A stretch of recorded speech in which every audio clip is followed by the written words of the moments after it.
Oduu ijoo biyya gootota ilmaan isheen birmadummaa eeggattee as geessetti fufsiisuuf tokkummaan sabdaneessummaa cimsuun murteessaa ta'uun himame.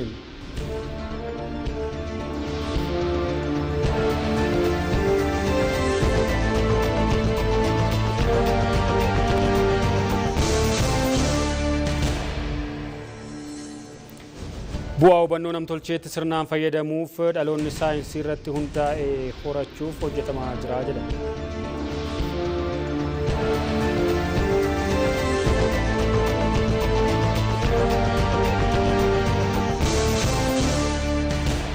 US Amerikaan duula dooniiwwan daldalaa hulaa Hormuz irratti ugguramanii turan dabarsuuf eegaltee yeroof dhaabuu beeksifte.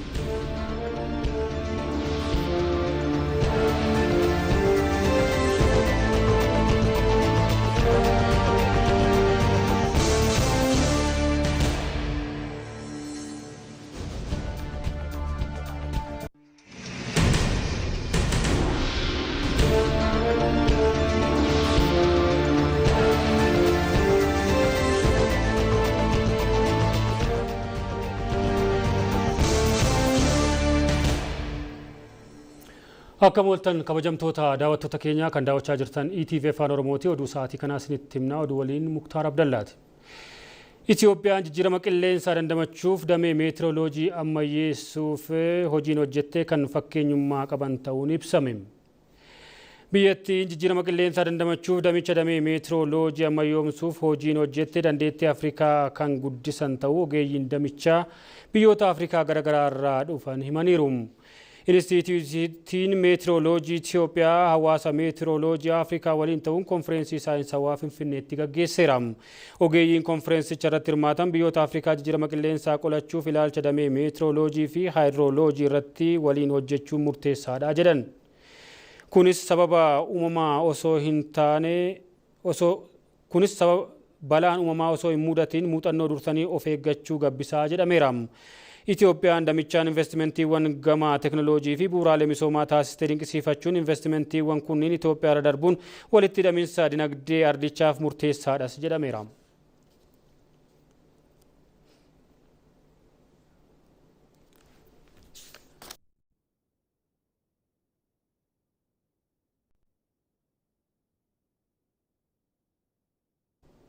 Biyya gootota ilmaan isheen birmadummaa ishee eeggattee as geesse itti fufsiisuuf tokkummaan sabdaneessummaa cimsuun murteessaa ta'u jiraattonni godina Iluu Abbaa Boor himan. Guyyaan injifannoo Saambee waggaa 85ffaa godinichatti kabajameera. Saxxoota Shoom.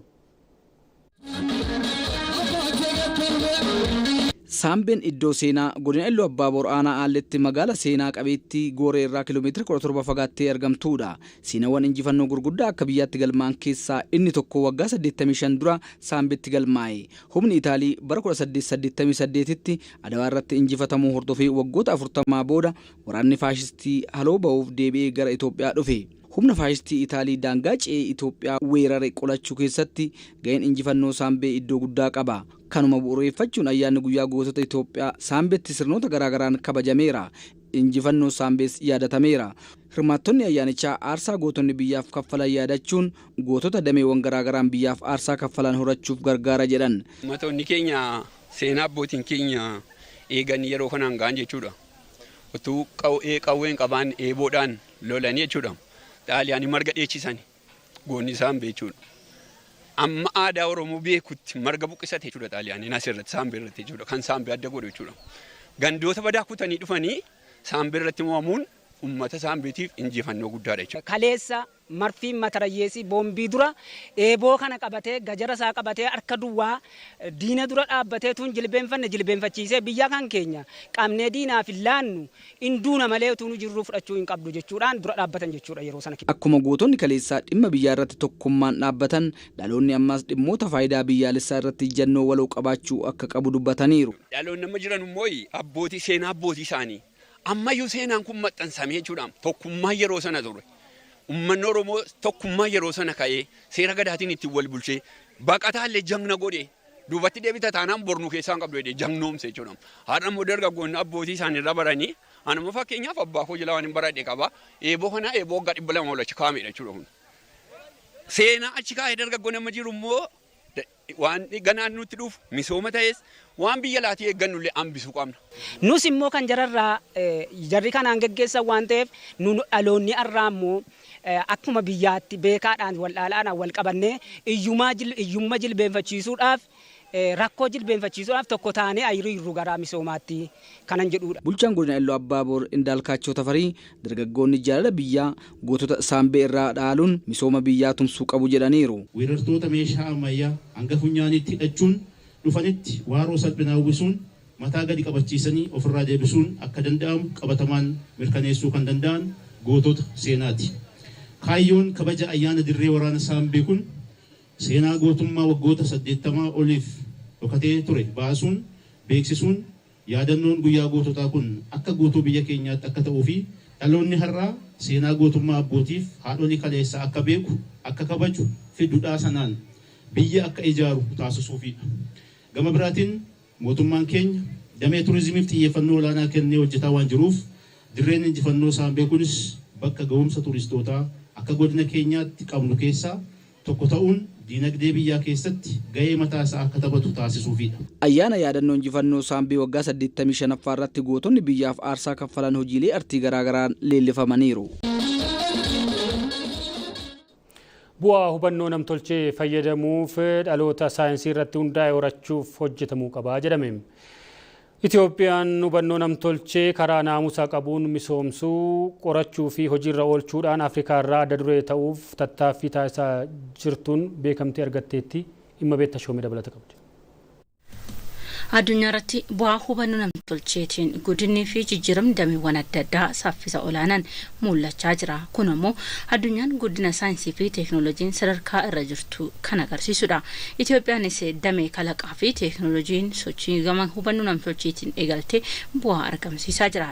Damee kanarraa bu'aa akka biyyaatti beekamtii akka ardii Afrikaatti kan argatan ministeerri muummee Abiy Ahmed gamtaa Afrikaatti shaampiyoona damee hubannoo namtolchee fi fayyaa ta'uu isaanii ni yaadatama. Beekamtiin kun hojiin Itoophiyaan damee hubannoo namtolcheen hojjechaa jirtu karaa naamusa isaa hordofeen misoomsuu fi qorachuun hojiirra oolchuun biyyarra darbee Afrikaanota teekinooloojii walitti hidhuudhaaf kan kaayyeeffatedha. Ministeerri muummee Taanaa duraanii Itoophiyaa Dammaqee Makonnin mootummaan hojiilee hawaasa saayinsii umuudhaaf dandeessisan hojjechaa jira jedhaniiru.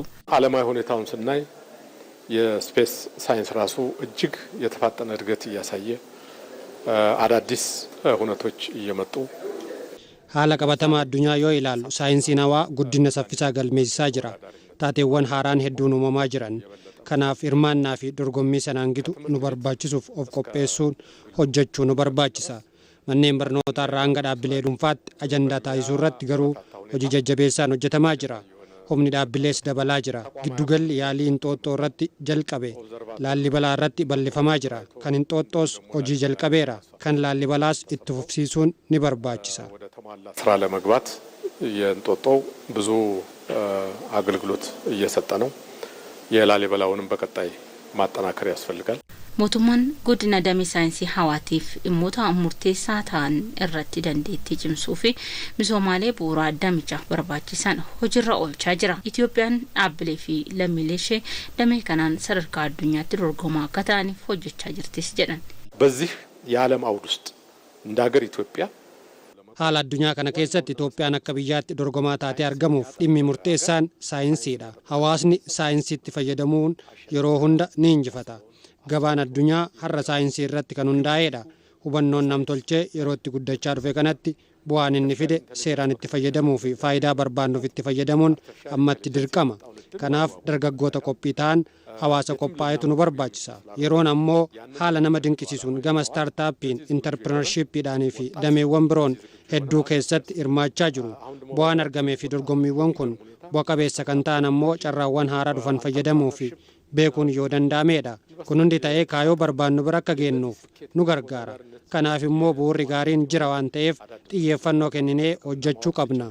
ጥሩ መሰረት አለ።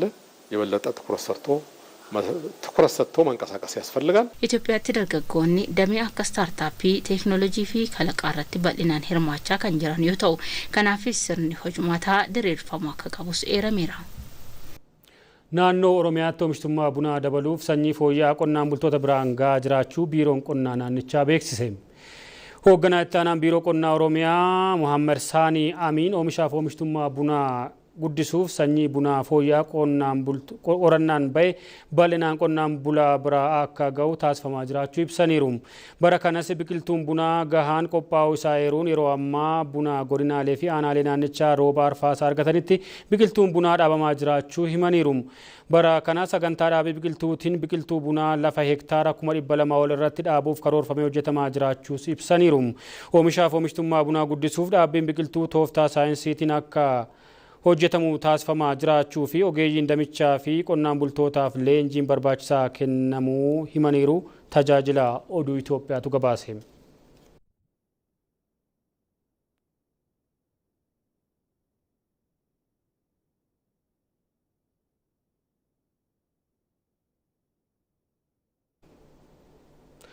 Artistoonni ogummaa artii isaanii fayyadamanii mul'ata biyya cimtuu ijaaruu qabame irratti hojjetamaa jiru tumsuu akka qaban kantiibaan magaalaa Finfinnee Adaanech Abeebee ibsan.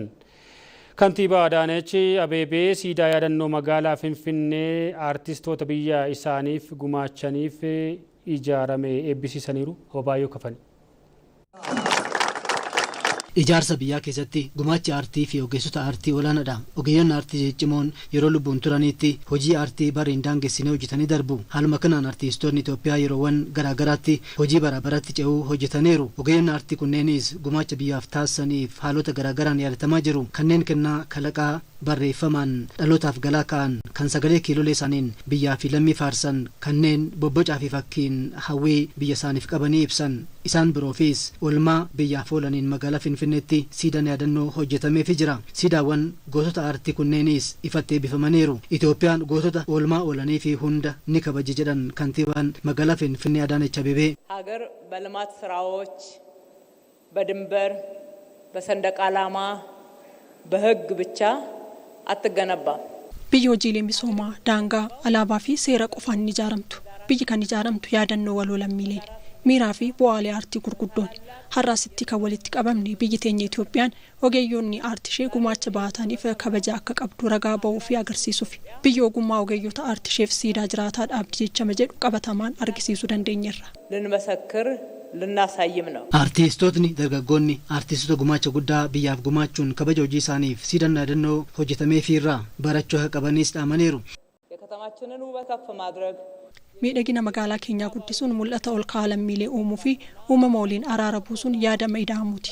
Ogeeyyoonni aartii biyya keenyaas seenessaa qeenxirraa seenessa waloo irratti osoo xiyyeeffatani. Akkuma warra hangafoota darbanii waan walitti nu buusuu fi gargar nu dhiiburraa waan walitti nu dhiyeessu irratti osoo hojjetani. አሰባሳቢ ትርክት ላይ ብታተኩሩ ከሚያጋጩና ከሚያለያዩ ትርክቶች ይልቅ የሚያቀራርቡ ስራዎችን እንዳንጋፋዎቹ ብትሰሩ. Artiistootni sirnicha irratti argamanis ogeeyyota aartii biyyaaf gumaacha guddaa gumaachan haala kanaan yaadachuu fi kabajuun hojii guddaaf akka isaan onnachiisuu ibsaniiru. ለሁላችንም ትልቅ ድልና ትልቅ ድንቅ ነገር የተደረገ guyyaa har'aa hunda keenyaaf injifannoo fi dinqii guddaatu hojjetame. Namoota gurguddoo akkasii karaalee hedduun biyyaaf gumaachan biyyoo kabaju arguun olitti wanti nama gammachiisu hin jiru. እንደገና የተወለድንበት ቀን har'i guyyaa itti lammata dhalanne natti fakkaata. Mootummaaf kabaja guddaan qaba. Itti yaadanii waan akkanaa hojjechuu isaaniitiif dagatamanii hafuu danda'u ture. Kun hojii gaariidha. Finfinnee fuuldura kana caalmatti ni sirbinaafi. እንቀኝላታለን።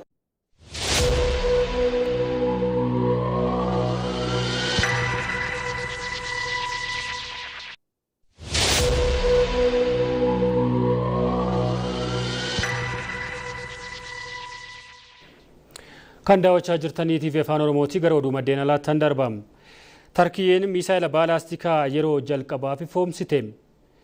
Misaayilli baalaasitikaa haaraan Tarkiyyee Yildirmahaan maqaa jedhuun moggaafame kun agarsiisa industirii ittisaa bara 2026 Istaanbulitti qophaa'e irratti agarsiisaaf dhiyaateera jedhameera. Misaayilli baalaasitikaa dhaabbata oomisha meeshaalee waraanaa Rooketsaan jedhamuun oomishame kun fageenya kiiloomeetira 6,000 irratti haleellaa raawwachuu akka danda'u miidiyaaleen biyyattii gabaasaniiru. Ministeerri ittisaa Tarkii Yaasar Guular misaa'illi kun boba'aadhaan socho'uun dandeettii saffisaa olaanaa kan qabu ta'uu ibsaniiru. Misaa'ilichi dandeettii ittisaa biyyattii kan guddisedha kan jedhan ministeerichi jalqaba akka meeshaa waraanaa ittisaatti oomishamus barbaachisaa taanaan haleellaa fageenyaaf ooluu akka danda'us ibsaniiru. TRTtu gabaase.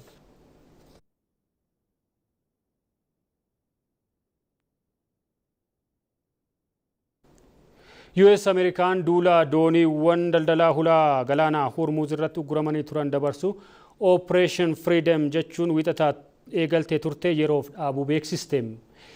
Pirezidaantiin Ameerikaa Doonaald Tiraamp ibsa dhimmicha ilaalchisuun karaa miidiyaa hawaasaa isaaniin kennaniin duulli kun gaaffii Paakistaanii fi biyyoota biroon dhiyaateen yeroof dhaabbachuu ibsuun kunis bakka buutota Iraan waliin waliigaltee nageenyaa xumuraa mallatteessuuf adeemsa gaarii irra gahamuu isaatiin jedhaniiru.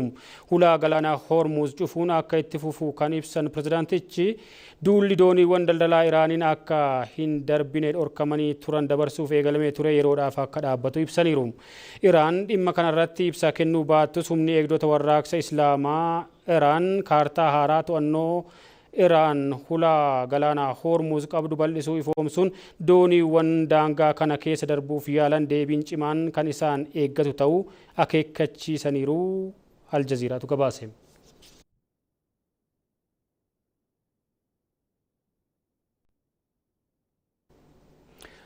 Oduu ispoortiitiin Arsenaal Atletico Madrid injifachuun liigii Awurooppaan morkii xumuraaf ga'e.